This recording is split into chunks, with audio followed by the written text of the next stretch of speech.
Wait for the end. శ్రీరామచంద్రుల వారు లంక మీదకి యుద్ధానికి పోయినారు. Huh? ఇది సీతమ్మని ఇడిపించుకురావడానికి. యుద్ధం అయిపోయింది, ధర్మం గెలిచింది కాబట్టి సీతమ్మ వారిని తీసుకొని తిరిగి వస్తున్నారు. Huh?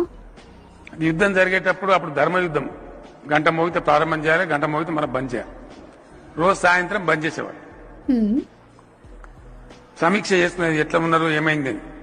ఒకరోజు రాముల వారు తన సైన్యాధిపతులతో కూర్చొని మాట్లాడుతుంటే వాళ్ళు చెప్పారు, సార్ మన సైడ్ ధర్మం ఉన్నది, ఎటు చేసి మనం గెలవాలి, మరి రాక్షసులు పెద్దగా ఉన్నాయి, మన సైన్యం ఏమో కోతలైపోయినాయి, ఎట్లా చేసి గెలవాలి సార్ నువ్వు ఆలోచించాలంటే, నా దగ్గర రామబాణం ఉందా, రామబాణం వేస్తే అందరు చచ్చిపోతారు, కానీ అందరు చచ్చిపోవడం కరెక్ట్ కాదు, అది సృష్టి నియమానికి విరుద్ధం, ఏం చేయాలంటే నువ్వే దేవుని నువ్వు ఎట్లన్నా సంభాలించుకో,